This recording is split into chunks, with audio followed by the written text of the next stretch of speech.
Good evening, students. My name is Gunjan Sharma, and I'm third year MBBS student at AIMS Nagpur. So today हम करने वाले हैं sexual reproduction in flowering plants के exemplar NCERT के questions. So let's start with multiple choice questions first. Then we will proceed to very short, and long answer type questions. This is chapter 2nd of class 12, sexual reproduction in flowering plants. So let's start. Let's see on your left screen. Left screen में मैंने सारे questions खोल के रखे हैं, तो आप वहां से क्वेश्चंस को रेफर कीजिए. फर्स्ट क्वेश्चन बोल रहा है among the term listed below those that are not technically correct names for a floral whorl are. तो क्वेश्चन बस सिंपली ये पूछ रहा है कि नीचे जितनी भी टर्म्स आपको यहाँ पे दी गई हैं उनमें से कौन सी टर्म्स हैं जो टेक्निकली करेक्ट नहीं है किसी भी फ्लोरल वॉल्व के लिए. ठीक है, those which are not technically correct names for the floral wall. Okay, तो पहले टर्म्स देख लेते हैं क्या क्या दी हुई है. टर्म्स दी है आपको एंड्रोइशियम, ठीक है. टर्म्स दी है आपको कार्पल, कोरोला एंड सेपल. आपको ये सारी टर्म्स दी है, ठीक है. एंड क्वेश्चन में पूछा है कि फ्लोरल वॉल्व के लिए कौन सी करेक्ट नहीं है. तो सबसे पहले वी हैव टू अंडरस्टैंड कि इन टर्म्स का मतलब क्या है. ओके, या so androecium term and carpel term and corolla and sepal. तो एंड्रोइशियम जो होता है वो मेल पार्ट होता है आपका, जो भी आपका फ्लावर होता है उसका जो मेल पार्ट होता है उसको हम एंड्रोइशियम बोलते हैं.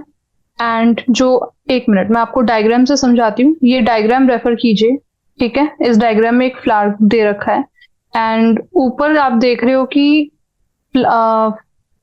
सबसे बाहर वाला जो पार्ट है इसका, ठीक है, सबसे बाहर वाला पार्ट, ये जो ग्रीन कलर का पार्ट आपको दिख रहा है इसको हम बोलते हैं सेपल. ओके, एंड सारे सेपल मिलके बनाते हैं कैलिक्स, ठीक है. फिर उसके अंदर वाला जो कलर वाले पार्ट है, जो फूल की पत्तियां होती हैं कलर वाली, उनको हम बोलते हैं पेटल्स, और पेटल्स मिलके बनाते हैं कोरोला, ठीक है. फिर जो मेल वाला पार्ट होता है ना, जिसमें हम एंथर को इंक्लूड करते हैं, और एंथर के अंदर होते हैं सारे पॉलन ग्रेन्स, और एंथल अटैच होता है हेल्प के फिलामेंट की हेल्प से, ठीक है. और कहाँ पे जाके अटैच होगा एंथर जाके अटैच होगा आपके नीचे रिसेप्टिकल पे. ओके, तो ये वाला पूरा जो मेल वाला पार्ट है जिसमें स्टैमन आ जाएगा आपका, ये वाला पार्ट स्टैमन है, इसके अंदर आपका एंथर है और फिलामेंट से अटैच है. ये पूरा पार्ट जो मेल वाला पार्ट है ये एंड्रोइशियम बनाएगा. So this is the male part. Okay, male part. And then female part में आएंगे आपकी ओवरी, आपका एम्ब्रियो सैक, आपका ये, ठीक है, स्टिग्मा आएगा, आपका स्टाइल आएगा. ये सब पिस्टल भी बोलते हैं इसको. और gynoecium is refer to the female वाला पार्ट, जो फ्लावर में फीमेल वाला पार्ट होता है, ठीक है. ये सब डायशियस प्लांट की बात हो रही है जिसके अंदर दोनों मेल फीमेल दोनों प्रेजेंट होता है. तो क्वेश्चन के अंदर पूछा है कि जितनी भी टर्म्स आपको यहाँ पे दी है उनमें से कौन सी टर्म टेक्निकली करेक्ट नेम नहीं है, मतलब साइंटिफिकली करेक्ट नहीं है एक फ्लोरल वॉल्व के लिए, ठीक है. तो आपको देख के पता चल रहा होगा, हमने जो अभी भी पढ़े पार्ट्स उसके अंदर एंड्रोइशियम हमने पढ़ा, कार्पल हमने पढ़ा, कोरोला हमने पढ़ा, लेकिन कार्पल एंड कोरोला किसी भी चीज का मतलब किसी भी पार्ट ऑफ द फ्लावर का नेम नहीं है. It's just the collection of, ठीक है, कलेक्शन ऑफ पेटल को हम कोरोला बोलते हैं. तो ये सारे जो कलेक्शन है इसको हम कोरोला बोल रहे हैं, बट पेटल्स का नाम नहीं है कोरोला. ऐसे ही कैलिक्स भी है, कैलिक्स भी it's collection of sepal only, ये डायरेक्टली नेम नहीं है. तो that's why carpel and corolla is, carpel जो है that is not the technical term. Okay, corolla is the technical term. Corolla हम पेटल्स को बोल रहे हैं, ठीक है. कार्पल हमने कहीं भी नहीं पढ़ा इस पूरे डायग्राम में. ओके, तो कार्पल तो है ही नहीं, कोरोला है. एंड देन लास्ट है सेपल.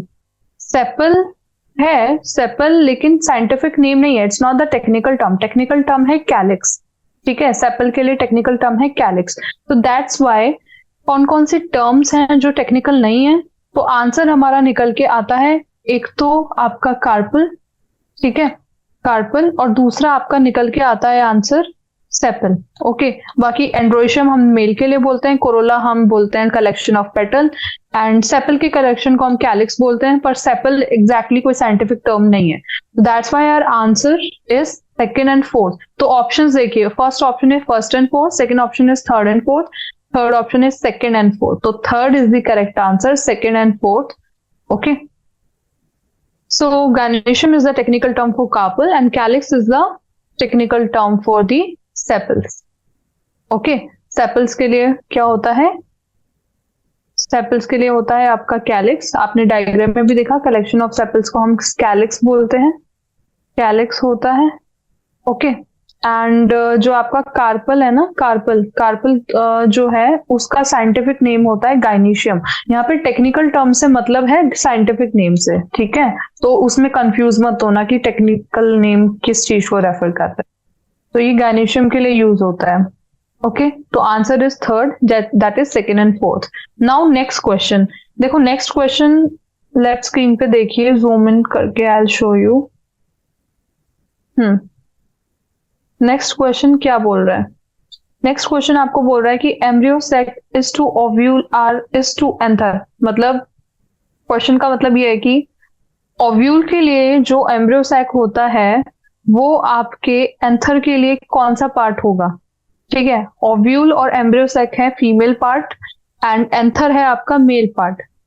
तो अगेन सिंपल सा क्वेश्चन है, वी विल अंडरस्टैंड इट आराम से। सो या देखिए, जो आपका एम्ब्रियो सैक है वो आपके ओव्यूल के अंदर होता है, ठीक है? जो आपका ओव्यूल है वो एक तरह से जैसे फीमेल्स में ओवरी होती है ना, ऐसे ओव्यूल होता है और ओव्यूल के अंदर होता है एक एम्ब्रियो सैक।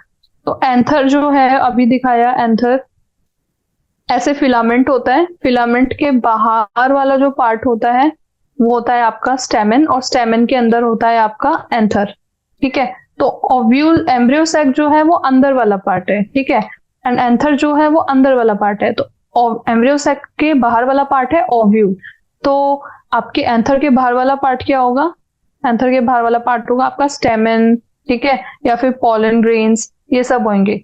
तो embryo sac is to ovule, embryo sac जो है वहां पे फर्टिलाइजेशन होता है, वहां पे एग्स प्रेजेंट होते हैं, वहां पे आपका जो फर्टिलाइजेशन होता है उसका मेन साइट होता है। एंड जो एंथर है, एंथर के अंदर ऐसा क्या होता है जो फर्टिलाइजेशन में हेल्प करता है? वो है आपके pollen grains. Pollen grains, male pollen grains fly करके आपके एम्ब्रियो सैक पे जाके फर्टिलाइज करते हैं। तो इसलिए एम्ब्रियो सैक जो ओव्यूल के लिए है, एंथर के लिए वो होता है आपका pollen grains. Okay, so right answer would be pollen grains. Pollen grains are present inside the anther like embryo sac is present inside the ovule. Okay, embryo sac जैसे आपके ovule के अंदर प्रेजेंट होता है ऐसे ही pollen grains आपके anther के अंदर प्रेजेंट होते हैं। तो ये याद रखना, सबसे बाहर होता है आपका स्टेमन, स्टेमन के अंदर होता है आपका एम्ब्रियो सैक और एम्ब्रियो सैक के अंदर होते हैं आपके pollen grains। और यहाँ पे सबसे बाहर ओव्यूल होता है, सॉरी हाँ, स्टेमन होता है सबसे बाहर, स्टेमन के अंदर होता है आपका एंथर और एंथर के अंदर होते हैं pollen grains.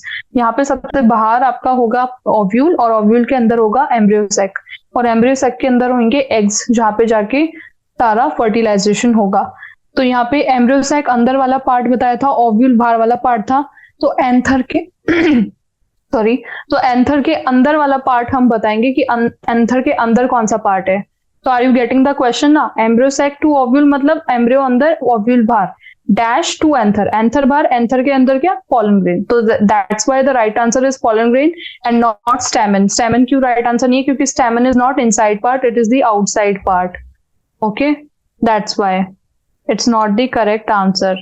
Now next question. Okay, next question पे चलते हैं। नेक्स्ट क्वेश्चन आपका थर्ड क्वेश्चन बोलता है, in a typical complete bisexual and hypogynous flower, the arrangement of floral whorls on the thalamus from outermost to innermost is? Outermost to innermost. I'll show you a diagram for that. Okay, 1 second, I'll show you a diagram. Yeah. So you can see on screen there is a diagram which I haven't completed here. Okay, the question is asking कि एक typical complete bisexual and hypogynous flower के अंदर, bisexual का मतलब क्या है? Bisexual का मतलब है जिसके अंदर दोनों फीमेल एंड मेल दोनों पार्ट्स प्रेजेंट हैं उस फ्लावर के अंदर, ठीक है? क्या अरेंजमेंट होती है फ्लोरल वॉल्स की थैलेमस के अंदर from outermost to innermost, ठीक है? तो देखिए, जो डायग्राम आपको अभी फर्स्ट क्वेश्चन में मैंने दिखाया था उसी के अंदर आपको आंसर दिख जाएगा कि क्या अरेंजमेंट है। तो let's see in the diagram. Question के अंदर जो ऑप्शंस मिले हैं आपको, ऑप्शंस में दिया हुआ है आपका कैलिक्स दिया है, कोरोला दिया है, एंड्रोइशियम दिया है, गायनीशियम दिया है। ठीक है, इसके अलावा और क्या दिए हैं? इसके अलावा कुछ नहीं दिए, बस आपको अरेंज करना है इनको कि बाहर सबसे बाहर क्या होगा, फिर सबसे अंदर क्या होगा। ठीक है, तो डायग्राम की हेल्प से समझते हैं, फिर हम आंसर पे आएंगे। तो देखिए इस डायग्राम के अंदर सबसे बाहर जो ग्रीन कलर का पार्ट, जब भी आप किसी फ्लावर को देखते हो, ये आपका फ्लावर होता है। ठीक है, फ्लावर के अंदर सबसे पहले तो जो कलरफुल उसकी लीव्स होती हैं वो आपको ऊपर की तरफ दिखती है, पर उसके आसपास एक ग्रीन कलर की आपको कवरिंग दिखती होगी पक्का। तो वो जो कवरिंग है ना, वो ग्रीन कलर की, जिसमें पत्तियां होती है, ग्रीन कलर का उसका पकड़ने का डंडी होता है, वो सब बाहर की तरफ होता है। और उस बाहर वाले पार्ट को हम बोलते हैं कैलिक्स, जो ग्रीन कलर का होता है। फिर जो येलो कलर का अगर फ्लावर है तो येलो कलर की पत्तियां फिर वो ग्रीन कलर की पत्तियों के बाद आती हैं, अंदर की तरफ है वो उसके, उसको हम बोलते हैं कोरोला। जो पेटल्स, उन पत्तियों का नाम होता है पेटल्स, और पेटल्स मिलके बनाते हैं कोरोला। तो बाहर वाला पार्ट हो गया कैलिक्स, फिर आया आपका कोरोला, एंड देन उसके बाद जो अंदर वाला, उसके जस्ट अंदर वाला जो पार्ट है, ठीक है, जहां पे पॉलन ग्रेन्स वाला अटैच होते हैं, जहां पे फिलामेंट होता है, वो होता है आपका मेल वाला पार्ट, और उसका नाम होता है एंड्रोइशियम। तो पहला पार्ट बाहर का कैलिक्स हम लिख रहे हैं 1, कोरोला को 2 लिख रहे हैं, एंड एंड्रोइशियम को हम 3 लिख रहे हैं। उसके बाद है आपका लास्ट में जो फीमेल वाला पार्ट है। ठीक है, फीमेल वाले पार्ट में जो अंदर की तरफ मोटा वाला पार्ट होता है, जिसका नाम है पिस्टिल नॉर्मल, एंड उसको हम साइंटिफिक टर्म में बोलते हैं गायनीशियम। तो that is the fourth part जो अंदर की तरफ होगा। तो क्या सीक्वेंस बनेगा आपके बाहर से अंदर? कैलिक्स, कोरोला, फिर एंड्रोइशियम और फिर गायनीशियम। तो ये आपका सीक्वेंस है जो आपको याद रखना है, यही सीक्वेंस बनेगा, पहले कैलिक्स, फिर कोरोला, फिर एंड्रोइशियम, फिर गायनीशियम। ठीक है, तो ऑप्शंस देखिए, ऑप्शंस में कहाँ पे ये सीक्वेंस लिखा है? पहला ही सीक्वेंस ये लिखा हुआ है, यू कैन सी हेयर, पहला ही सीक्वेंस है calyx, corolla, androecium and then gynoecium. ठीक है, सेकंड सीक्वेंस है calyx, corolla, gynoecium and androecium, which is wrong, पहले एंड्रोइशियम आएगा।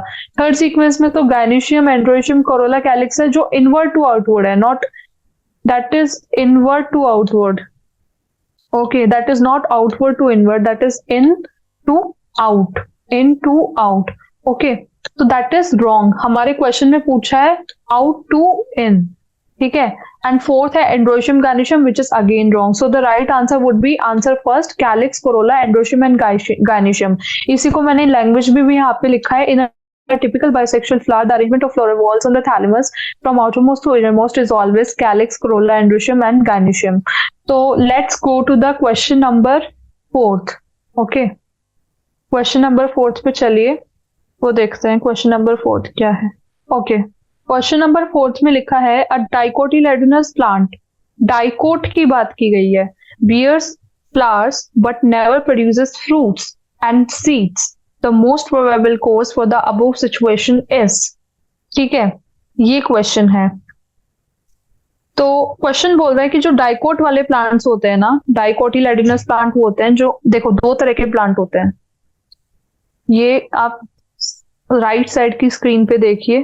ठीक है, या राइट साइड की स्क्रीन पे देखिए, मैं इधर बता रही हूँ, 2 तरह के प्लांट्स होते हैं। Plants are of 2 types. वैसे तो बहुत टाइप के होते हैं, पर अगर मोनोकोट और डाइकोट, मतलब सीड, प्लांट के अगर सीड को देखें, प्लांट के अगर सीड को देखें और उसके हिसाब से अगर प्लांट को हम डिवाइड करें, तो 2 तरह के प्लांट निकल के आते हैं। एक आता है मोनोकोट और एक आता है डाइकोट। जो मोनोकोट होता है उसके जो सीड्स होते हैं ना, वो सीड डिवाइड नहीं करते हैं, वो सीड एक ही सीड में कोई पार्ट ही नहीं होता है, वो पूरा का पूरा एक सीड होता है, उसमें कभी पार्ट ही नहीं होगा। लेकिन जो डाइकोट होते हैं वो सीड 2 पार्ट में डिवाइड हो जाते हैं। मैं आपको एक अच्छा एग्जाम्पल देती हूँ डाइकोट का, जैसे मूंगफली, पीनट्स।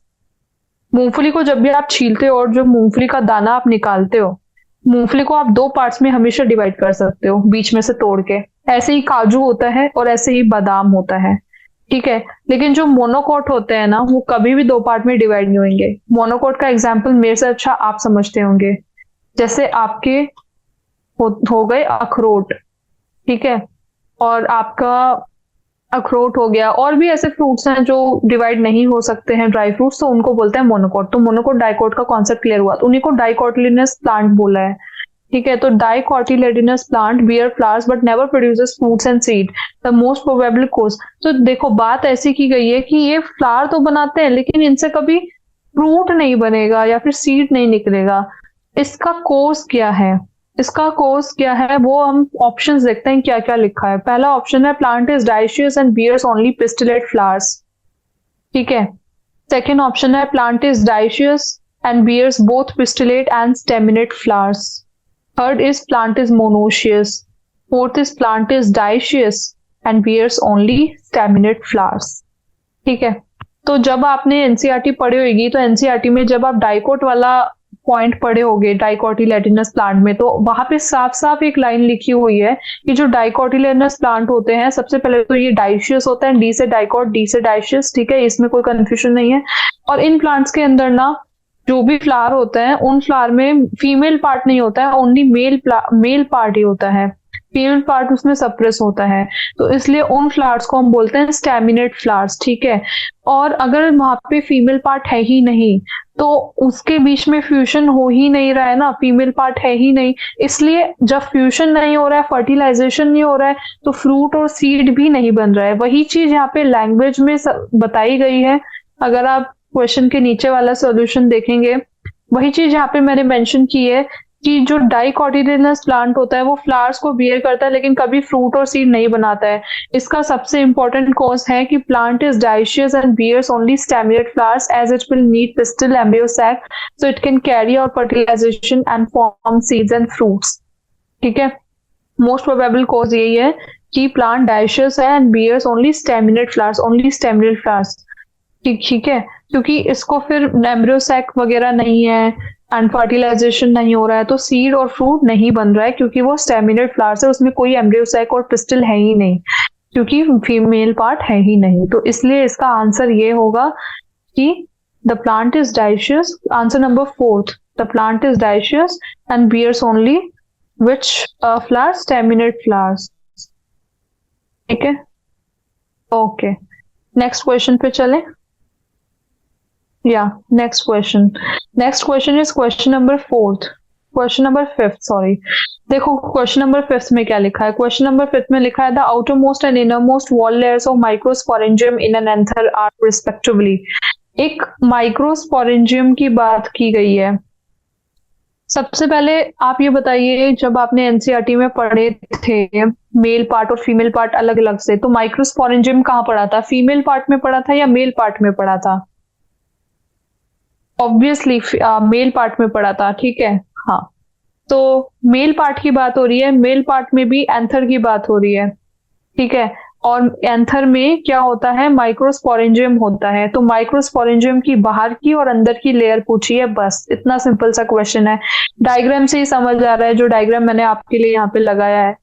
स्पोरेंजियम की लेयर्स देख लीजिए। स्पोरेंजियम का सबसे पहले तो डायग्राम अगर आया एग्जाम में तो ये बना के आना है, ये होता है स्पोरेंजियम का शेप, और ऐसा डायग्राम बनाना है आपको। फिर क्रॉस सेक्शन में देखिए, सबसे बाहर की लेयर होती है एपिडर्मिस, उसके बाद आता है एंडोथीसियम, फिर आती है आपकी मिडिल लेयर्स, और फिर आता है आपका टेपिटम। तो सबसे बाहर की लेयर एपिडर्मिस, फिर एंडोथीसियम, फिर मिडिल लेयर और फिर टेपिटम। ठीक है, टेपिटम, तो देखिए इनर आउटर मोस्ट कौन सा हो गया? फिर ऑप्शन देखो, endothecium and tapetum. Outer most कौन सा है? एपिडर्मिस है, एंड इनर मोस्ट कौन सा है? टेपिटम। आउटर मोस्ट मतलब सबसे बाहर एंडोथीसियम नहीं है, एपिडर्मिस है ना, और सबसे अंदर कौन सा है? टेपिटम। तो आंसर होगा आपका एपिडर्मिस एंड टेपिटम, और ये ऑप्शन मुझे ऑप्शन नंबर डी दिख रहा है जिसमें लिखा है epidermis and tapetum. So the right answer would B epidermis and tapetum. ठीक है, that is option number fourth, epidermis and tapetum. Now next question, question number 6। Question number 6 बोलता है during the microsporogenesis meiosis occurs in. Microsporogenesis हो रहा है तो उसके अंदर मियोसिस कहाँ पे होगा वो पूछ रहा है। ठीक है, तो मियोसिस क्या होता है? मियोसिस होता है जब भी आपकी डिप्लॉयड सेल डिवाइड करके हैप्लॉयड में कन्वर्ट होती है। डिप्लॉयड मतलब डीएनए उसके नंबर 2 है। ठीक है, वो डिवाइड हुई है, और डिवाइड होने के बाद वो ऐसा नहीं कि 2n में डिवाइड हो रही है, वो n मतलब आधी हो गई है, ठीक है, डिप्लॉइड से हैप्लॉइड बन गई है, तो उसको बोलते हैं हम मियोसिस। और माइटोसिस क्या होता है, जब 2n वाली सेल डिवाइड होके 2n में ही रहे, मतलब दो 2n बना दे, इसको बोलते हैं हम माइटोसिस। मियोसिस माइटोसिस क्लियर हो गया। देन क्वेश्चन में पूछा है कि ड्यूरो माइक्रोस्पोरोजेनेसिस, ठीक है, मियोसिस कौन सी सेल में होता है? तो जब भी माइक्रोस्पोरोजेनेसिस होता है ना, तो माइक्रोस्पोर मदर सेल्स ही होती हैं जो मियोसिस करती हैं to form microspore tetrad which later differentiates in pollen grains. Microsporangium अभी हमने पढ़ा कहाँ होता है, एंथर के अंदर होता है, मतलब मेल पार्ट में होता है, ठीक है। माइक्रोस्पोरेंजियम का क्या काम होता है, ऊपर जो आपको डायग्राम दिख रहा है ना, डायग्राम दोबारा देखिए। हाँ, माइक्रोस्पोर जो होता है आपका माइक्रोस्पोरेंजियम, यहाँ पे अभी आपको देखो 4 सेल दिख रही होंगी, 2 1 2 3 4, ये है आपके 4 टेट्राड, ठीक है, माइक्रोस्पोर टेट्राड, इसको बोलते हैं हम माइक्रोस्पोर टेट्राड, ठीक है। और ये कैसे बना, ये हैप्लॉइड सेल्स हैं, ठीक है, ये एन सेल्स हैं, एन हैप्लॉइड सेल्स हैं। ये कैसे बनी, ये जो टेट्राड बनता है ना, ये बनता है आपकी microspore M mother cells, MMC, microspore mother cell से ही बनता है। तो मियोसिस होता है माइक्रोस्पोर मदर सेल में, फिर वो बनाता है टेट्राड, और टेट्राड बाद में बनते हैं आपके पॉलन ग्रेन्स। तो ऑप्शंस देखिए कहाँ पे लिखा है टेट्राड, एंडोथीसियम नहीं, गलत, microspore mother cell is right.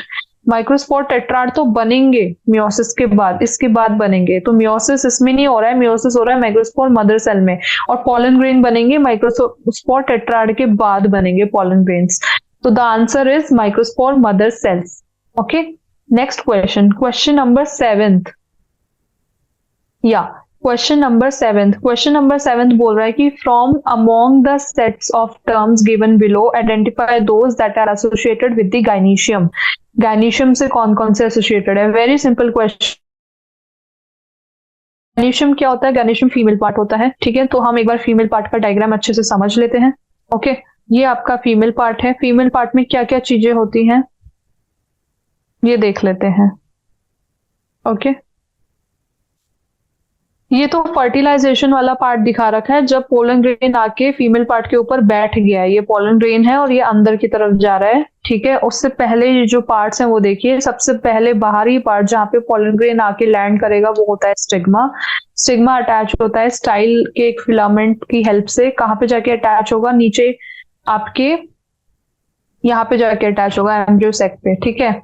अंदर वाले जो है ना, ये अंदर जो है ये होते हैं आपके एम्ब्रियो सैक, ठीक है। एम्ब्रियो सैक की बाहर क्या होता है, प्रेजेंट ओव्यूल, ठीक है, और ओव्यूल से ऊपर यहाँ पे क्या है, placenta, and this is pollen tube जहां से पॉलन ग्रेन अंदर जाता है। तो ये सारे पार्ट्स होते हैं जो आपके इसके अंदर गाइनीशियम के अंदर प्रेजेंट होते हैं, ठीक है। तो ऑप्शंस देखते हैं कि कौन कौन से पार्ट दे रखे हैं, ठीक है, कौन कौन से एसोसिएट करते हैं। तो स्टिग्मा हमने पढ़ा अभी जस्ट, स्टिग्मा होता है, तो स्टिग्मा इज राइट, जहां भी स्टिग्मा है वो सब करेक्ट है। देन ओव्यूल भी होता है, एम्ब्रियो सैक भी होता है, एंड प्लेसेंटा भी होता है। Right option is option number first, आगे ऑप्शन पढ़ने की जरूरत ही नहीं है। बाद में देखो पिस्टिल दिया है, स्टाइल दिया है, ओव्यूल दिया है, थैलेमस दिया है, थैलेमस कोई पार्ट नहीं है आपके इसमें, ओव्यूल दिया है, ओवरी दिया है, एम्ब्रियो सैक दिया है, टैपिटम दिया है, टैपिटम कोई पार्ट नहीं है। देन दिया है ovule, stamen, ovary and embryo sac, ठीक है। और स्टैमेन कोई पार्ट नहीं है, स्टैमेन मेल का पार्ट होता है, इसलिए the correct answer is answer number first. Then 8th question, starting from the innermost part the correct sequence of parts in an ovule are. एक ओव्यूल की बात की गई है, इनरमोस्ट पार्ट से चालू करना है और करेक्ट सीक्वेंस बताना है, ठीक है। Very simple answer, very simple question, ज्यादा कुछ है नहीं, ठीक है। ये है एक ओव्यूल का डायग्राम, अगर आप इस डायग्राम को देख रहे हैं, आई जूम इट फॉर यू, ठीक है। दिस इज द ओव्यूल, इसको ढंग से डायग्राम को समझिए कहाँ पे क्या है। जब भी ओव्यूल का एंट्री होता है, ठीक है, जहां पे आपका ओव्यूल अटैच होता है जहां से, वो होता है आपका चलाजल एंड। और जहाँ पे ओव्यूल की वो होती है, ओपनिंग होती है, उसको बोलते हैं माइक्रोपाइल। ये वाला जो पार्ट आप देख रहे हो साइड साइड वाला, इसको बोलते हैं हम हाइलम। ओके। एन ओव्यूल जहां से अटैच होगा, जिसकी हेल्प से अटैच होगा चलाजल एंड, वो है फ्यूनिकल। फ्यूनिकल की हेल्प से अटैच होगा। देन आपका माइक्रोपाइल है, माइक्रोपाइल के जस्ट नीचे है माइक्रोपाइलर पोल। फिर आपका आउटर इंटेग्यूमेंट, इनर इंटेग्यूमेंट। ठीक है, इनर इंटेग्यूमेंट के जस्ट अंदर आपका एम्ब्रियोसैक, ये पूरा एम्ब्रियोसैक। एम्ब्रियोसैक के अंदर आपके, हाँ, ये आपका एम्ब्रियोसैक आपको दिख रहा होगा, ये ओव्यूल शेप का। इसके जस्ट अंदर आपका है एग। ठीक है, एग। एंड देन इसके अंदर जो बीच में आपको दिख रहे हैं ना, ये है आपका न्यूसेलस। ठीक है। तो आपके क्वेश्चन में पूछा है कि इनर मोस्ट से चालू करना है और आउटर मोस्ट तक आना है, और ओव्यूल का सीक्वेंस बताओ। सबसे अंदर क्या है, इधर ही देख लो। सबसे अंदर है आपका एग्स। एग्स कहाँ कवरिंग कहाँ हो रही है एग की? एम्ब्रियोसैक के थ्रू हो रही है। एम्ब्रियोसैक के बाद क्या आ रहा है? न्यूसेलस आ रहा है। न्यूसेलस के बाद क्या आ रहा है? आपके इंटेग्यूमेंट्स आ रहे हैं। ठीक है, तो सबसे पहले एग है, एग के बाद एम्ब्रियोसैक है, एम्ब्रियोसैक के बाद आपका न्यूसेलस है, न्यूसेलस के बाद आपके इंटेग्यूमेंट्स हैं। समझ आ गया ना? ऐसे आपकी पूरी लेयर है। और इंटेग्यूमेंट भी सबसे पहले इनर इंटेग्यूमेंट है, फिर आउटर इंटेग्यूमेंट है। तो कुछ भी नहीं है, ऐसे ही आपको करना है। ठीक है, तो the right answer would be what? क्या होगा सबसे राइट आंसर? देखिए ऑप्शंस, एग दिया है, फिर न्यूसेलस, फिर एम्ब्रियोसैक। नहीं, पहले एम्ब्रियोसैक आएगा फिर न्यूसेलस आएगा, तो दिस इज तो रॉन्ग। सेकंड, एग दिया है, एम्ब्रियोसैक दिया, न्यूसेलस दिया, integument, which is right. This is right. पहले एग है, फिर एम्ब्रियोसैक है, फिर न्यूसेलस है, फिर इंटेग्यूमेंट्स है। तो right answer is answer number second. Then question number 9 पे आते हैं। From the statement given below choose the option that are true for a typical female gametophyte of a flowering plant. Female gametophyte के बारे में पूछा है। Female gametophyte किसको बोलते हैं? फीमेल गैमेटोफाइट किसको बोलते हैं? जब फीमेल वाला जो पार्ट है एम्ब्रियोसैक वाला, वो अभी तक फ्यूज नहीं हुआ है। फ्यूज होने से पहले वाला जो पार्ट है उसको हम बोलेंगे गैमेटोफाइट। फ्यूज होने के बाद वो बन जाएगा जाइगोट वगैरह। ठीक है, मतलब फिर दूसरा फ्लावर बनेगा। तो उससे पहले जो आपका ओव्यूल है ना, ओव्यूल वाला पार्ट पूरा है, और ओव्यूल के अंदर जो भी आप एम्ब्रियोसैक है, एम्ब्रियोसैक के अंदर जितनी भी सेल्स वगैरह हैं, वो सारे पार्ट के गैमेटोफाइट, फीमेल गैमेटोफाइट है। तो उसके लिए सही स्टेटमेंट पूछ रहा है कि कौन सी है जो ट्रू है। स्टेटमेंट पहले पढ़ लेते हैं। स्टेटमेंट, पहला स्टेटमेंट है 8 nucleate and 7 cell at maturity. 8 nucleus और 7 सेल होंगी, ऐसा लिखा है। सेकेंड स्टेटमेंट है प्री न्यूक्लियर, डेवलपमेंट के दौरान न्यूक्लियस जो होता है वो फ्री होता है, उसमें कोई भी कवरिंग नहीं होती है। थर्ड स्टेटमेंट है इंटेग्यूमेंट के अंदर होगा लेकिन न्यूसेलस के बाहर होगा, outside the nucellus but inside the integument. Okay, which is wrong. Nucellus के भी अंदर होता है, न्यूसेलस के बाहर नहीं होता है। देन फोर्थ स्टेटमेंट है कि एग एपरेटस होगा चलाजल एंड में। हमने अभी जस्ट डायग्राम देखा था चलाजल एंड का, और हमने अभी जस्ट देखा था कि क्या होता है, एग एपरेटस होता है कि नहीं होता है, वो सब हमने देखा था। तो ऑप्शंस आपको मिले हैं दो दो, मतलब 2 स्टेटमेंट है इनमें से जो आपकी सही है। ठीक है, पहले डायग्राम पे आ जाइए। ये आपका चलाजल एंड था जो आप देख रहे हो इस डायग्राम में, नीचे वाला एंड। एग एपरेटस क्या चलाजल एंड पे है या फिर माइक्रोपाइल की साइड में है? अपने आप आपको देख के पता चल रहा है चलाजल एंड में कोई एग एपरेटस नहीं है, एग एपरेटस ऊपर की तरफ है, माइक्रोपाइल की तरफ। तो जो फोर्थ आपका ऑप्शन है ना कि egg apparatus situated at the chalazal end, वो गलत हो गया है। ठीक है, एंड थर्ड ऑप्शन दिया है situated inside the integument but outside the nucellus. क्या आपका एम्ब्रियोसैक न्यूसेलस के बाहर है? हमने जस्ट इनरमोस्ट से आउटरमोस्ट लेयर्स पढ़ ली थी, और हमने एम्ब्रियोसैक को अंदर रखा था, न्यूसेलस को बाहर रखा था, क्योंकि एम्ब्रियोसैक और एग्स न्यूसेलस के अंदर होते हैं। तो थर्ड ऑप्शन भी आपका रॉन्ग हो गया। तो obviously first and second option ही सही आ रहे हैं, और डायग्राम की हेल्प से उसको भी जस्टिफाई मैं आपको कर सकती हूँ। जब भी आप डायग्राम देखेंगे तो आप देखोगे कि यहाँ पे मैंने आपको 1 2 3 4 5 6 7 8 न्यूक्लियस दिखाए हैं। जो रेड कलर के आपको यहाँ पे दिख रहे हैं ना, ये जो रेड कलर के आपको दिख रहे हैं न्यूक्लियस हैं, और ये टोटल कितने हैं? 8 हैं। 8 न्यूक्लियस हो गए, एंड 7 सेल कैसे हुई? 1 2 3 थ्री यहाँ पे, एक ये पूरी सेल ये ब्लू कलर की, तीन ग्रीन कलर की और तीन रेड कलर की सेल्स, तो टोटल कितनी है, 7 सेल्स हैं। तो obviously this is 7 cell and 8 nuclear structure, ठीक है। एंड दिस इज, तो आपने एनसीईआरटी में पढ़ा ही होगा कि this is free nuclear during development, development के दौरान जो न्यूक्लियस होता है वो इसके फ्री होते हैं, इसलिए इसको फ्री न्यूक्लियर बोला during development. So that's why the answer is statement number first and second is correct. So the right answer would be option number third which is statement 1 and 2, ठीक है। Option third is the right option. Now question number 10, autogamy can occur in a chasmogamous flower if, ठीक है। Autogamy क्या है वो पहले समझो, उसके बाद आगे बढ़ो।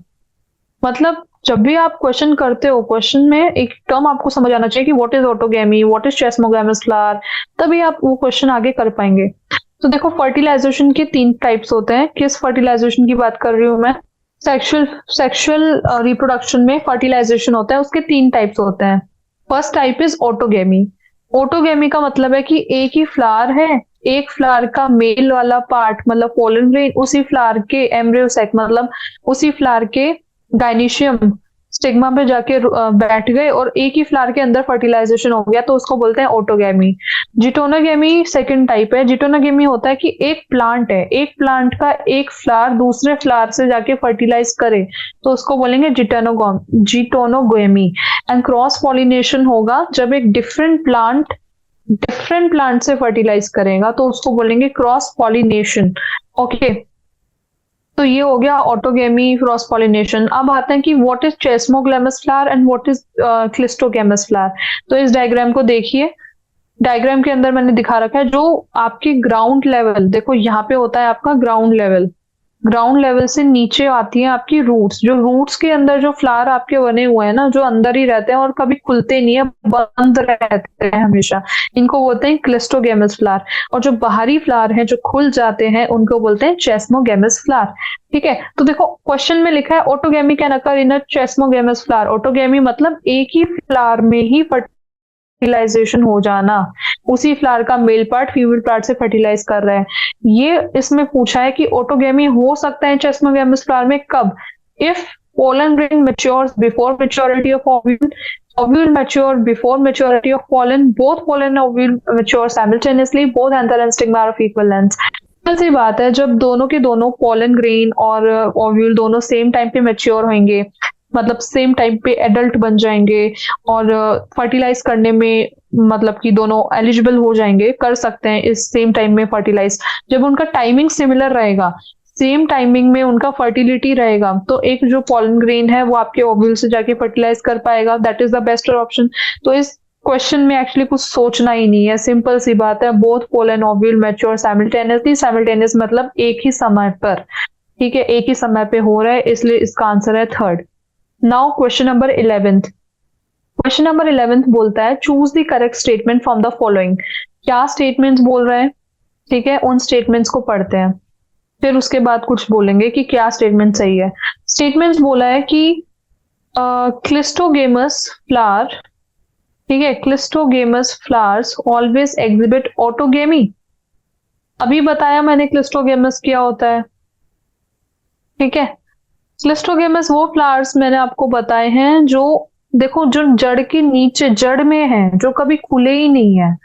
अब वो जो फ्लावर्स हैं उनमें मेल फीमेल दोनों पार्ट है, ठीक है, एक ही फ्लावर में, और वो कभी खुला नहीं है, तो पोलन कहाँ उड़ के दूसरे फ्लावर पे जाएगा, ऑब्वियसली खुद के फ्लावर के ओव्यूल में जाके फर्टिलाइज कर जाएगा ना।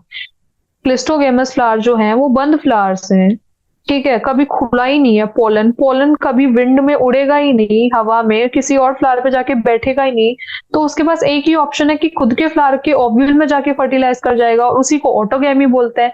तो फर्स्ट ऑप्शन मेरे को सही लग रहा है, फर्स्ट ऑप्शन बोल रहा है cleistogamous flower always exhibit autogamy, which is right, क्योंकि क्लिस्टोगेमस फ्लावर बंद फ्लावर है, हमेशा ऑटोगैमी करेंगे ना, कोई और ऑप्शन ही नहीं है। फिर भी दूसरे ऑप्शन पढ़ लेते हैं क्या क्या दिया है। Chasmogamous flowers always exhibit geitonogamy, which is wrong.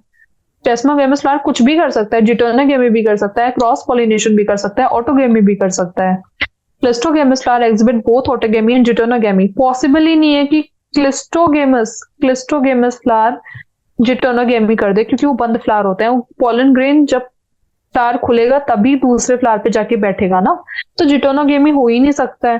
Fourth option है chasmogamous flower never exhibit autogamy. क्यों? चेस्मोगेमस फ्लावर हैं जो खुद के खुद में ही फर्टिलाइज कर सकते हैं, तो व्हाई दिस इज रॉन्ग कि chasmogamous flower never exhibit autogamy. ठीक है, ये गलत स्टेटमेंट है। The right statement is statement number 1 which is Clistogamous flower always exhibit autogamy. It is right statement. Then question number 12. Question number 12 बोलता है a particular species of plant produces light non-sticky pollen in large numbers and its stigma are long and feathery. These modifications facilitate pollination by। देखो NCERT की मैंने पहले ही बोला था, NCERT ढंग से पढ़ना चाहिए क्योंकि एनसीईआरटी की एग्जैक्ट लाइंस आपके क्वेश्चन बन के आ जाती है। नीट के अंदर यही होता है। अब इस वाले क्वेश्चन में क्या है? कुछ भी नहीं है, मैं क्या समझाऊं? पूरा का पूरा एनसीईआरटी का लाइन ही उठ के यहाँ पे दे दिया उन्होंने और पूछ लिया कि बताओ एक किस टाइप का फर्टिलाइजेशन में हेल्प, पॉलिनेशन में हेल्प करेगा ये। तो देखो लाइन क्या लिखी है, एक प्लांट है जो लाइट और नॉन स्टिकी मतलब हल्का और बिना चिपकने वाला पॉलन प्रोड्यूस करता है, लार्ज नंबर मतलब बहुत ज्यादा प्रोड्यूस करता है। और इसके जो स्टिग्मा है ना जहां से पॉलन अटैच होता है वो बहुत ही लंबे हैं और फेदरी हैं। स्टिग्मा नहीं, पॉलन अटैच नहीं होता है, फीमेल वाला पार्ट होता है स्टिग्मा। और इसका जो स्टिग्मा है ना वो स्टिग्मा इसका बहुत ही लंबा है और फेदरी है। तो ये मॉडिफिकेशन किस पॉलिनेशन में होती है? एक तो दिमाग लगाएंगे तो वैसे ही पता चल रहा है कि लाइट है, पॉलन ग्रेन नॉन स्टिकी है, बहुत ज्यादा है, मतलब उड़ने में आसानी करेगा। ठीक है, कैसे उड़ेगा? हवा की मदद से उड़ेगा। तो कहीं ना कहीं विंड पॉलिनेशन में जा रहा है ये कि हवा की मतलब मदद से, लाइट है तो उड़ जाएगा, नॉन स्टिक है तो कहीं चिपकेगा नहीं, सीधे उड़ जाएगा। ठीक है, और उड़ के कहाँ बैठेगा? स्टिग्मास पे जाके बैठेगा। और स्टिग्मा अगर बड़े हुए, देखो जैसे ये डायग्राम में बड़े बड़े स्टिग्मा दे रखे हैं, तो पॉलन ग्रेन आसानी से आके बैठ जाएगा ना इनमें। ठीक है, किसी और चीज की हेल्प ही नहीं लगेगी, बस विंड की हेल्प लगेगी, हवा की हेल्प करेगी, हवा उसको उड़ा के ले जाएगी। ठीक है, तो देखिए the wind pollination flowers are different in structure because they do not have to attract insects to them but do need to expose to the wind. ठीक है, इंसेक्ट को कोई अट्रैक्शन नहीं करना है, इंसेक्ट पॉलिनेशन नहीं है, विंड पॉलिनेशन है, तो फ्लावर इतने सुंदर नहीं होंगे और कोई इनमें खुशबू नहीं रहेगी। खुशबू रहती है, सुंदर रहते हैं, सुगंधीदार रहते हैं, तो इंसेक्ट्स आगे बैठते हैं और पॉलिनेशन में हेल्प करते हैं। तो first step is no scent और nectary. Second, anthers are expose to the wind so that pollen can easily be blown away. Anther expose रहेंगे और जो पॉलन होंगे वो बहुत ही छोटे, लाइट रहेंगे और ज्यादा नंबर में होंगे, स्टिकी भी नहीं होंगे। और स्टिग्मा जो है, ये जो लंबे लंबे स्टिग्मा है ये फेदरी है। ठीक है, टू कैच पॉलन, जल्दी से के पॉलन को पकड़ने के लिए लंबे लंबे बनाए गए हैं, फेदरी बनाए गए हैं। तो ये सब क्या किस में होता है? विंड पॉलिनेशन में होता है। तो right answer would B wind. ना एनिमल, ना इंसेक्ट, ना water, only wind. Okay, next question, question number आपका 13। From the among the situations given below, choose the one that prevents both autogamy and geitonogamy. Geitonogamy, autogamy पे देखो काफी questions आ रहे हैं तो अच्छे से पढ़ लेना। ऑप्शंस लिखे हैं आपके इसमें, monoecious plant bearing unisexual flowers. ठीक है, क्वेश्चन पूछा गया है, पहले ये समझो। क्वेश्चन में ये पूछा है कि ऑटोगेमी और जिटोनोगेमी दोनों किस प्लांट में नहीं होगी, किस में नहीं होगी? नो। तो देखो पहला है मोनोशियस प्लांट जिसमें सिर्फ यूनिसेक्सुअल फ्लावर्स होते हैं, मतलब एक ही सेक्स का फ्लावर है ना। तो unisexual flowers, monoecious plant, unisexual flowers and dioecious. पहले दो चीज समझो, मोनोशियस किसको बोलते हैं और डाइशियस किसको बोलते हैं। डायग्राम देखिए, मोनोशियस फ्लावर्स वो प्लांट होते हैं जिनके अंदर एक अलग से मेल फ्लावर होगा और एक अलग से फीमेल फ्लावर होगा। इसको बोला है आपका, अलग से फीमेल फ्लावर होगा, अलग से मेल फ्लावर होगा, मोनोशियस। डाइशियस क्या होता है? मोनोशियस मतलब एक ही प्लांट, एक ही प्लांट में दोनों होगा। ठीक है, एक ही प्लांट में फीमेल होगा, एक ही प्लांट में मेल होगा। ठीक है, डाइशियस क्या होगा? डाइशियस वो होगा, डाइशियस के अंदर डिफरेंट डिफरेंट प्लांट्स होंगे। एक पूरा ही प्लांट फीमेल का होगा जिसमें कोई भी मेल फ्लावर नहीं होगा, और एक पूरा ही प्लांट मेल का होगा जिसमें कोई फीमेल प्लांट नहीं होगा। मतलब एक डिफरेंट प्लांट है जो पूरा मेल है, एक डिफरेंट प्लांट है जो पूरा फीमेल है, उसको बोलते हैं डाइशियस। तो तुम दिमाग लगाओ, अगर एक प्लांट में ओनली फीमेल ही है, मेल है ही नहीं, तो क्या ऑटोगेमी और जिटोनोगेमी होने के चांस हैं? मैंने पहले ही बताया था, ऑटोगेमी होता है सेम फ्लावर का फर्टिलाइजेशन, और जिटोनोगेमी होता है सेम प्लांट में फर्टिलाइजेशन डिफरेंट फ्लावर्स के। तो दोनों के चांस नहीं है, तो right answer would B dioecious plant. तो ढूंढिए डाइशियस प्लांट कहाँ लिखा है ऑप्शन में। ऑप्शन नंबर सेकंड में लिखा है dioecious plant bearing only female और male flowers, which is right. Third है मोनोशियस, मोनोशियस में हो जाएगा। डाइशियस में भी विद बाइसेक्सुअल फ्लावर्स हैं तो हो जाएगा, मतलब कि दोनों तरह के फ्लावर्स हैं तो हो जाएगा, बट दैट इज रॉन्ग, होते नहीं है। Question number fourth. Question number fourth है, in a fertilised embryo sac the haploid, diploid and triploid structures are. एक फर्टिलाइज्ड एम्ब्रियो सैक की बात की गई है और उसके अंदर हैप्लॉइड, डिप्लॉइड और ट्रिप्लॉइड स्ट्रक्चर्स मांगे, मतलब N, 2N और 3N कौन कौन से स्ट्रक्चर्स होंगे। तो देखिए नीचे जो डायग्राम है, पहले बिना फर्टिलाइजेशन के एम्ब्रियो सैक ऐसा था, ठीक है, फिर फर्टिलाइज होके वो ऐसा बन गया है। तो फर्टिलाइजेशन में सबसे पहले तो जाइगोट होता है, वो 2N होता है। और जाइगोट कैसे बनता है? जाइगोट आपकी एग सेल से बनेगा, ठीक है। यहाँ पे जो एग सेल्स है ना, यहाँ से जाइगोट बनेगा पॉलन ग्रेन से फ्यूज होके, तो जाइगोट तो हो गया आपका 2N। फिर यहाँ पे होते हैं आपके काफी अलग अलग सेल्स होते हैं, PN सेल्स होते हैं, PN सेल्स। वो कैसे बनते हैं आपके? PN सेल्स का मतलब है primary endosperm nucleus, primary endosperm nucleus. तो ये एंटीपोडल सेल जो आपको ऊपर दिख रही है ना, तीन, जिसके लाल कलर के 3 सेल्स हैं, हरी कलर की 3 सेल्स और 3 न्यूक्लियस है, ये तीनों आपस में फ्यूज हो जाते हैं जब फर्टिलाइजेशन होता है, किसी और से फ्यूज नहीं होते। 3 न्यूक्लियस फ्यूज होंगे तो 3N बन जाएगा ना, तो प्राइमरी एंडोस्पर्म न्यूक्लियस 3N हो गया, जाइगोट आपका 2N हो गया, और एक सिंगल एंड मोनोप्लॉइड क्या बचा आपका? मोनोप्लॉइड बचा आपका सिनर्जिड्स। सिनर्जिड्स कहाँ है? ये जो 2 सेल्स है ना, ये वाली सेल और ये वाली सेल, इसको बोलते हैं सिनर्जिड। बीच वाली सेल तो एग सेल थी, ये तो फ्यूज होके जाइगोट बना ली, ठीक है। पर जो सिनर्जिड्स है यहाँ पे भी फर्टिलाइज होने के बाद ब्राउन कलर के आपको दिखा रखे हैं, देखिए मैं डायग्राम में मिटा के पूरा डायग्राम क्लियर करके दिखाती हूँ। ये देखिए, ये जो यहाँ पे जाइगोट है आपका, पिंक कलर का जाइगोट है जो 2N है, इसके बगल बगल में जो ब्राउन कलर की 2 सेल्स है ना, ये फ्यूज नहीं हुई, ये मोनोप्लॉइड की मोनोप्लॉइड ही रह गई, इनको सिनर्जिड्स बोलते हैं। तो synergid is haploid, zygote is 2N and PN which is primary endosperm nucleus, it is 3N। तो right answer would be synergid, zygote and primary endosperm nucleus, which is option number first, ठीक है। Now question number 15, in an embryo sac the cells that degenerates after fertilisation are. कौन सी sales है जो degenerate कर जाती है आपकी फर्टिलाइजेशन के बाद? तो डायग्राम में ही देख के बता दीजिए कौन सी सेल्स है जो डिजेनरेट कर गई है आपके फर्टिलाइजेशन के बाद। क्या वो synergids in primary endosperm cell है? नो, सिनर्जिड्स तो नहीं करे डिजेनरेट, वो तो रहे। सिनर्जिड्स एंड एंटीपोडल है, सिनर्जिड्स तो नहीं करी। एग एंड एंटीपोडल है, antipodal and primary endosperm cell है। That's a kind of tricky question we can say. Okay. तो इसका जो राइट ऑप्शन है ना बेटा, वो है आपका सिनर्जिड्स एंड एंटीपोडल सेल्स। और क्यों है वो right, I will tell you. जब भी कोई फर्टिलाइजेशन होता है तो पोलर न्यूक्लियर जो सेल्स होती है ना, पोलर न्यूक्लियर सेल्स, ये पोलर न्यूक्लियर सेल्स तो जाके आपका बना लेती है PEN, that is triploid, primary endosperm nucleus.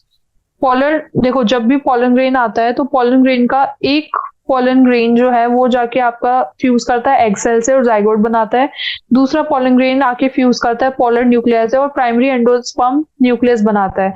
पर जो ये ऊपर के एंटीपोडल सेल्स है ना, जिनके 3 न्यूक्लियस है, सॉरी ये आपस में फ्यूज नहीं करती है, मैंने थोड़ा गलत बोल दिया था, ये एक्चुअली क्या हो जाती है, ये डिजेनरेट हो जाती है, ये खत्म हो जाती है, इनका कोई यूज नहीं होता है आगे फर्टिलाइजेशन के बाद। और जो PN होता है ना, वो इनसे नहीं बनता है, PN एक्चुअली पोलर न्यूक्लियर में एक पोलन ग्रेन जाके फ्यूज होता है। और ये ऑलरेडी देखिए यहाँ पे ऑलरेडी 2N है, this is two polar nuclei, इसमें जाके एक पोलन ग्रेन फ्यूज होगा, पीजी पोलन ग्रेन, और इससे फिर ये पीएन बन जाएगा, pollen endosperm nucleus, primary endosperm nucleus, जो 3N होती है। ये जो एंटी न्यूरल सेल्स दिख रही है ना, ये सब डिजनरेट कर जाती हैं, खत्म हो जाती हैं। फिर एग सेल में जाके पोलन ग्रेन फ्यूज करेगा और जाइगोट बनाएगा, लेकिन आसपास की जो सिनर्जेट सेल्स है ना, ये एन होती हैं, ये इनका कोई काम नहीं है, ये आगे जाके ना डिजनरेट हो जाएगी, इनका कोई काम नहीं है। तो जिसका काम नहीं है वो सब खत्म हो जाता है। इसलिए इस क्वेश्चन का राइट आंसर होगा सिनर्जेट्स एंड एंटीपोडल सेल्स, क्योंकि इनका कोई काम नहीं है। और यही चीज मैंने लैंग्वेज में यहाँ पे लिख के बताई है आपको, तो ये लैंग्वेज पूरा पढ़ लीजिए। इसमें लिखा है कि after entering one of the synergids the pollen tube releases the 2 male gametes in the cytoplasm of the synergids. One of the male gamete moves towards the egg cell and fuses with its nucleus, thus completing the syngamy. ठीक है, nucleus से fuse करेगा, ठीक है, egg cell से fuse करेगा, उसके nucleus से फ्यूज करेगा और एक जाइगोट बना लेगा। यहाँ पे देखो जाइगोट का लिखा है नाम। Other male gamete move towards the 2 polar nuclei located in the central cell and fuses with them to produce a triploid primary endosperm nucleus. दूसरा मेल गैमेट जाके पोलर न्यूक्लियाई में फ्यूज करेगा और पीएन बनाएगा। As this involves the fusion of 3 haploid nuclei term triple fusion, इसको triple fusion बोलते हैं। तो ये सब चीजें हैं जो आपने एनसीईआरटी में पढ़ी भी होंगी। 16 क्वेश्चन पे आते हैं। 16 क्वेश्चन बोलता है कि while planning for an artificial hybridization program involving dioecious plants, which of the following step would not be relevant? ठीक है, आर्टिफिशियल हाइब्रिडाइजेशन अगर हम करें किसी भी डाइशियस प्लांट में, डाइशियस प्लांट मैंने पहले ही बताया था कि एक पूरा प्लांट मेल होगा और एक पूरा प्लांट फीमेल होगा, उसको बोलते हैं डाइशियस प्लांट। और उसमें अगर आर्टिफिशियल हाइब्रिडाइजेशन का कोई प्रोग्राम करना है, कौन सी चीज रेलिवेंट नहीं होगी? पहला ऑप्शन है बैगिंग ऑफ फीमेल फ्लावर। सही बात है, फीमेल फ्लावर जो होगा, ठीक है, फीमेल फ्लावर जो होगा आपका, वो फीमेल फ्लावर एक अलग से प्लांट में होगा जिसमें मेल फ्लावर्स होंगे ही नहीं। अलग से प्लांट के फीमेल फ्लावर को बैग करना पड़ेगा, मतलब अलग से पोलन ग्रेन उस पर जाके डालने पड़ेंगे। तो ये वाली चीज तो करनी पड़ेगी, लेकिन क्वेश्चन में पूछा कि वुड नॉट बी रेलेवेंट, क्या नहीं करना है? तो फर्स्ट तो करेंगे। सेकंड है dusting of pollen on stigma, which is also right. ठीक है, पोलन को अलग से ले जाके डस्ट करना पड़ेगा फीमेल फ्लावर के स्टिग्मा के ऊपर, क्योंकि अलग अलग प्लांट है ना, इसलिए। थर्ड है इमैस्कुलेशन। इमैस्कुलेशन इज रॉन्ग, क्योंकि इमैस्कुलेशन का मतलब है, emasculation is a process in which we remove stamens, जिनमें से हम स्टैमेंस हटा देते हैं फ्रॉम बाइसेक्सुअल फ्लावर्स। और ये किसके लिए होता है? जो बाइसेक्सुअल फ्लावर्स होते हैं, मतलब मोनोशियस फ्लावर्स होते हैं, मतलब दोनों ही फीमेल और मेल दोनों ही एक फ्लावर में होता है, उनके लिए किया जाता है इमैस्कुलेशन। डाइशियस प्लांट के लिए नहीं किया जाता है। डाइशियस फ्लावर्स के अंदर अलग अलग होता है, फीमेल अलग होता है, मेल अलग होता है। और ये इमैस्कुलेशन किया जाता है जिससे ऑटोगेमी ना हो, इसलिए किया जाता है। इसलिए the right answer would B emasculation, जो नहीं किया जाएगा। कलेक्शन ऑफ पॉलन तो किया जाएगा, इसलिए right answer is third. Now question number 17। Question number 17 बोल रहा है in the embryos of a typical dicot and a grass 2 homolog structures are. Okay, देखो वेरी सिंपल क्वेश्चन। ग्रास और डाइकोट की बात कही है, डाइकोट एंड ग्रास। ग्रास क्या होता है? ग्रास होता है मोनोकॉट। ग्रास क्या होता है? ग्रास होता है मोनोकॉट प्लांट। और इसमें पूछा है कि होमोलोगस स्ट्रक्चर्स क्या होंगी। होमोलोगस का क्या मतलब होता है? जो स्ट्रक्चर्स के फंक्शन सेम रहते हैं, the structures having same functions, उनको बोलते हैं होमोलोगस। ठीक है, और दिखने में भी थोड़े बहुत सेम होते हैं। तो देखो ये डायग्राम मैंने बनाया है। फर्स्ट है आपका डाइकोट प्लांट का डायग्राम। डाइकोट प्लांट के डायग्राम में आपने देखा होगा पूरा एम्ब्रियो है, ठीक है, यहाँ पे एपिकोटाइल है ऊपर की तरफ, ये जो बीच में ये हाइपोकोटाइल है, रेडिकल है, और ये आपके कॉटिलेडन्स हैं, जो ये बड़े बड़े बीन शेप के दिख रहे हैं ना, किडनी शेप के, ये आपके कॉटिलेडन्स हैं। ठीक है, और ये आपका सीड कोट है जो इसको कवर करता है। ये है जो साइड में डायग्राम देखो आप देख रहे हो, इस साइड वाला डायग्राम है आपका मोनोकोट के लिए, मतलब ग्रास के लिए डायग्राम बना रखा है। इस डायग्राम के आप चीजें भी ऑलमोस्ट वैसी है। एंडोस्पर्म है, इसका एपिकोटाइल इधर है, इसका हाइपोकोटाइल भी इधर है, इसका रेडिकल भी इधर है, ये सब तीनों चीजें इधर है, और ये इसका कॉटिलेडन है। ठीक है, अब बात यह है कि जो मोनोकोट का कॉटिलेडन होता है ना, उसको हम एक और चीज बोलते हैं, एक और टर्म यूज करते हैं, विच इज स्कूटेलम। मतलब मोस्टली हम मोनोकोट मतलब ग्रास के कॉटिलेडन के लिए एक ही टर्म यूज करेंगे जिसको बोलते हैं हम स्कूटेलम। ठीक है, तो स्कूटेलम का मतलब कॉटिलेडन ही होता है। तो डाइकोट का कॉटिलेडन और मोनोकोट का स्कूटेलम दोनों होमोलोगस स्ट्रक्चर्स होती हैं, दोनों सेम स्ट्रक्चर्स होती हैं। तो कहीं ना कहीं ऑप्शन में देखो लिखा होगा कॉटिलेडन एंड स्कूटेलम, और लिखा भी है। ठीक है, ऑप्शन नंबर थर्ड देखिए, cotyledon and scutellum, these are homologous structures, so the right answer would be option number third. Now question number 18। Question number 18 बोल रहा है कि the phenomena observed in some plants where in parts of the sexual apparatus is used for forming embryos without fertilization is called. हाँ हाँ, बहुत ही simple question है। क्वेश्चन में क्या लिखा हुआ है? क्वेश्चन में बस इतनी सी बात लिखी गई हुई है कि एक फ्लावर के अंदर एक एक फिनोमेना की बात की गई है, कि वो उस फिनोमेना का टर्म बताना है, बस सिंपल सी एनसीईआरटी की लाइन है और कुछ भी नहीं। फिनोमेना क्या है? फिनोमेना के बारे में लिखा हुआ है कि एक प्लांट, सम प्लांट्स के अंदर ये फिनोमेना देखने को मिलता है जिसके अंदर parts of the sexual apparatus is used for the forming embryos without fertilisation. मतलब एम्ब्रियो बन रहे हैं, एम्ब्रियो बन रहे हैं और फर्टिलाइजेशन नहीं हो रहा है। बिना फर्टिलाइजेशन के एम्ब्रियोज का बनना, ठीक है, नो फर्टिलाइजेशन, नो फर्टिलाइजेशन, ठीक है, और एम्ब्रियो का बन जाना, उसका नाम क्या है? सीधे सीधे एपोमिक्सिस नाम होता है। ठीक है, ये टर्म हमने एनसीईआरटी में भी पढ़ी है, दोबारा मैं नीचे डिटेल में समझा देती हूँ।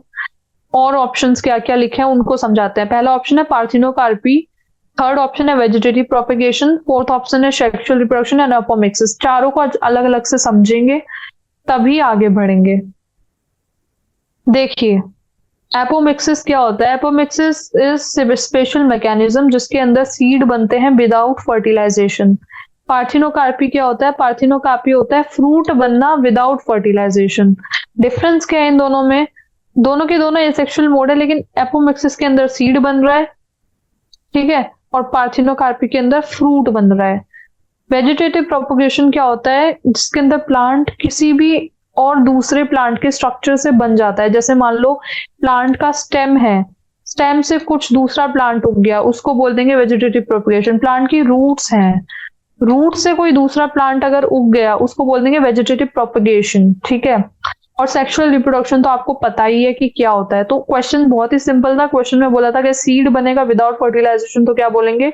उसको एपोमिक्सिस बोलेंगे। अगर यहाँ पे फ्रूट लिखा होता कि फ्रूट बनेगा विदाउट फर्टिलाइजेशन, तो उसका आंसर हो जाता parthenocarpy. Question number 19। In a flower, if the megaspore mother cell form megaspore without undergoing meiosis, and if one of the megaspore develop into an embryo sac, its nuclei would be। देखो, कोई भी flower के अंदर जो megaspore mother cell होती है, हमने पहले भी पढ़ा है, उसमें मियोसिस होता है। ठीक है, एमएमसी में मियोसिस होगा है। मियोसिस होने के बाद उसमें मेगास्पोर्स बनते हैं, और मेगास एमएमसी जो है ये मेगास्पोर मदर सेल्स, इसमें मियोसिस होता है। ये 2n सेल्स होती हैं। ये 2n सेल्स nn करके दो बनाती है मेगास्पोर, और मेगास्पोर जो होता है वो आगे जाके पॉलन ग्रेन्स बनते हैं, पॉलन ग्रेन्स बनते हैं। ठीक है, मेगास्पोर जो होता है एमएस, ये पॉलन ग्रेन्स बनते हैं। तो क्वेश्चन में लिखा है अगर ये मेगास्पोर वाली सेल्स मियोसिस ना करे और एक मेगास्पोर एम्ब्रियो सेक में डेवलप हो जाए, तो इसके न्यूक्लियाई का क्या प्लॉइडी नंबर होगा? सिंपल सी बात है, अगर मियोसिस नहीं करेगा तो 2n का 2n ही रहेगा ना, और यही जाके एम्ब्रियो सेक बन जाएगा, और एम्ब्रियो सेक बनेगा तो उसका जो न्यूक्लियाई होगा वो भी 2n रहेगा। तो answer would B diploid, which is 2n। So generally, megaspore mother cell undergoes meiosis to form haploid megaspore, which later develops into embryo sac with haploid nuclei. If megaspore mother cell will not undergo meiosis, nuclei would be diploid. Question number 20. The phenomena wherein the ovary develops into a fruit without fertilization. देखो, आ गया वही question जो मैं बोल रही थी। अगर fruit बना है विदाउट फर्टिलाइजेशन तो क्या बोलेंगे? पार्थिनोकार्पी बोलेंगे। ठीक है, यही क्वेश्चन था जो मैं बोल रही थी, ऑटोगेमी एंड पार्थिनोकार्पी। देखो यहाँ पे लिखा भी हुआ है difference. Both apomixis and parthenocarpy are asexual mode of reproduction. Apomixis is the formation of seed, whereas parthenocarpy is the formation of fruit without fertilization. Okay, so this is it from my side. We will continue in our next session the rest of the questions. So thank you so much.